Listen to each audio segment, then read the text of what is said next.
Presenting the transcription feature, Superman.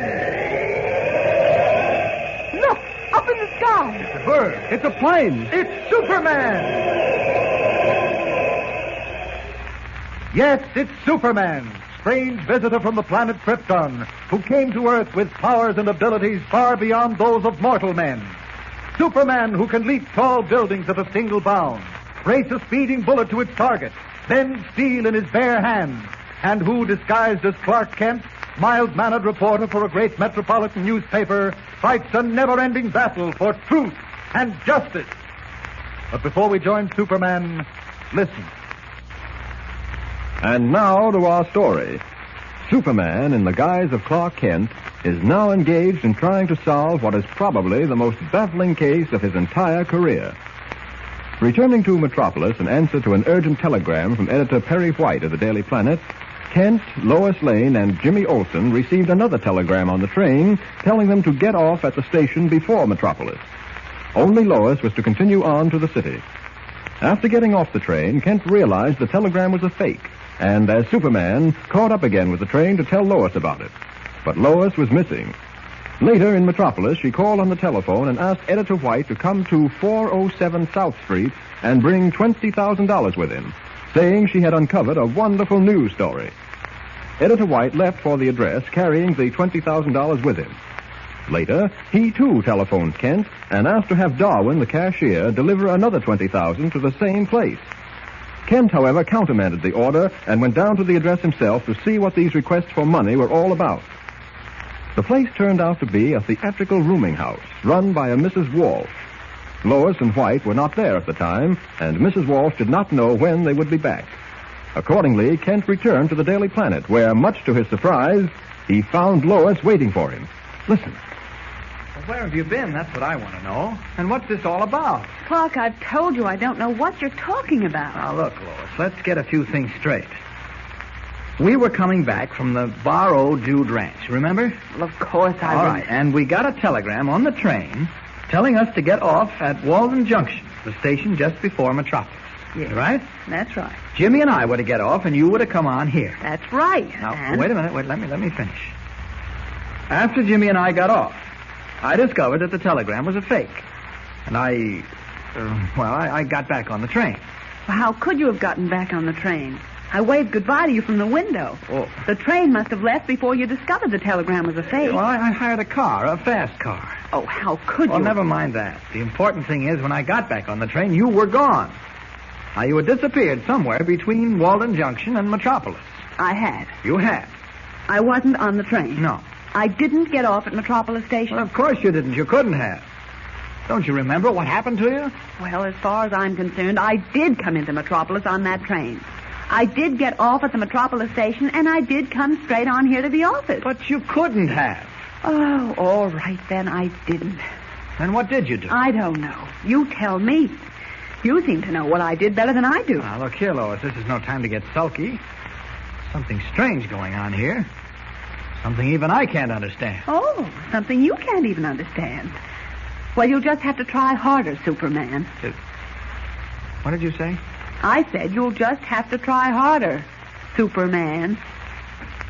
Lois, do you think that I am Superman? No. But apparently you think so at times. Now look, Lois, all kidding aside. What's been the meaning of all these telephone calls you and White have been making asking for $20,000, $40,000 and all? Clark, you're out of your mind. I'm beginning to think so. I haven't made any telephone calls asking for $20,000. What? And as far as I know, Mr. White hasn't either. Have you seen him? No, I haven't seen him. Well, this is certainly all beyond me. You're not on a train, yet you swear you were. That's right. You didn't get off the train to Metropolis, but you insist you did. You telephoned here several times asking Editor White to bring $20,000 in cash because you need it to cinch a terrific news story. And you say you haven't been near a phone. There's something crazy about all this. There certainly is. You. All right. You win. I'm out of my mind. I don't know what I'm doing. Well, nothing new about that. I'm going out for some air. I've got to clear my head, give myself a chance to think. I'll see you later. Okay. It doesn't make sense, and it's got to. I've got to make it make sense. Oh, office there is empty. I'll just step in there. Oh, Lois, I was going out for a little air. Well, I will. But I think I'll take my little constitutional as Superman. And I might just as well head in the direction of the theatrical boarding house on South Street.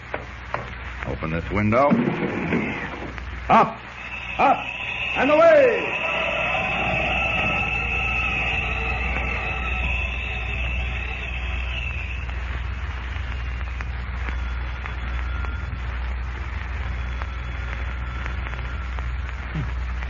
I wonder why Mrs. Walsh doesn't answer.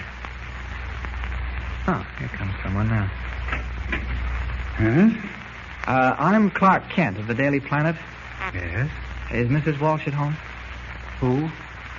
Mrs. Walsh. The woman who runs this boarding house. Oh, I see. You've got the wrong address, young fellow. This is 407 South Street, isn't it? Yes, but it isn't a boarding house. Never has been. Well, it's just a private residence. Look here, I don't mean to intrude, but there's something rather strange going on, something I'm trying to investigate. May I come in and look around? Well, yes, I suppose so. Come right in. Thank you. What would your name be, sir? Dr. Hendricks. I'm a psychiatrist. Retired, of course, and live here by myself. You sure you feel all right, young man? Yes, I feel all right. Except... Yeah? Except for what? Well, this isn't the place at all. And yet it is. Now, that's impossible, young man. The thing is, or it is not. No, not in this case. I know I came to this house before. It was a theatrical boarding house then, run by a Mrs. Walsh. There were theatrical pictures on the walls, photographs and all that. The wallpaper was different. The furniture was different. In fact, everything was different. Have you ever suffered from this sort of delusion before? No, just a minute, sir. I'm not suffering from any delusion. Well, of course you'd believe you weren't. It wouldn't be a delusion if you knew you had one. No, I suppose not. And yet... If you don't mind my saying so, I'm afraid you must be suffering from a case of false memory. False? You know, sometimes we see things and believe implicitly that we saw them before. We doctors know that as false memory. You didn't actually see the thing, and... I tell you, I was in this very house. Oh, what's the use? I'm sorry to trouble you, Doctor. Good day. Just a moment. Yes? I don't feel I ought to let you go without making some attempt to help you. Come into my office and we'll have a chat. You think I'm crazy, don't you? Oh, certainly not. Oh, yes, you do. I can tell in the way you look at me. Not at all. You see, you're imagining things again. Now, you just come into my office and we'll get this whole thing straightened out. When did this strange trouble first come over you? I'm sorry, but I haven't time to discuss it. Thanks again, and goodbye. I assure you, young man, that with a few treatments... Yes, I know. Get at the seat of your trouble. Am I going crazy? Am I really imagining all this? Dreaming it? I must be. Lois never got off the train, she says. And she didn't telephone. I go to a theatrical boarding house and interview a Mrs. Walsh. And then it develops that neither she nor the boarding house actually exists at all. But what's happened to me? Mine isn't any ordinary brain. I'm not given to delusions and... No, by heavens, I'm right. I'm not imagining all this. It did happen. And Lois must know something about it. It's back to the Daily Planet for me as Superman. Up, up, and away!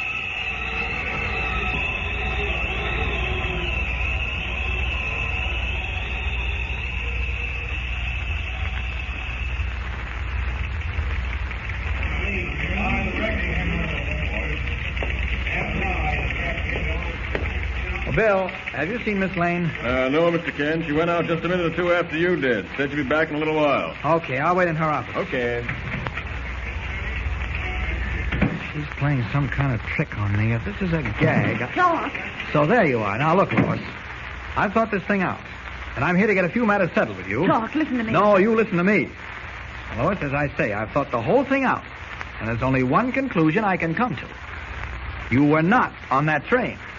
Something did happen to you between Walden Junction and Metropolis. You never did come back to the office. Now, don't deny it, Lois. Deny it? Clark, are you out of your mind? No, I'm not. You're not going to make me believe I am. You were not on that train, Lois. Now admit it. Of course I admit it. What? Why do you think I've come here? Why do you think I've been trying to escape from those people for days? And What?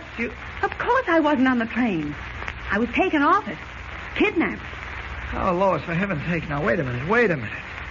What in the world is going on here? That's what I'm trying to tell you. After the train left Walden Junction, I went into my compartment. Yes. There was a man there. Before I could cry out, he put his hand over my mouth, and I smelled chloroform. I don't know how the train was made to stop or how they got me off it. But the next thing I remember, I was locked up in a room that I'd never seen before. You were... Yes. Lois, what made you decide to tell me this? Why didn't you admit all this when you talked to me half an hour ago? Talked to you half an hour ago? Yes, that's right. Clark, what in the world are you saying? Why? I haven't seen you for 2 days. Well, there's a surprise for us. What is the answer to this strange and baffling mystery? What is the answer to the telephone calls? For a thrilling conclusion, for the amazing solution to our story, be sure to hear the very next episode with Superman. Don't forget, tune in again for the next thrilling episode with Superman. Look, up in the sky. It's a bird. It's a plane. It's Superman. Superman is a copyrighted feature appearing in Action Comics magazine.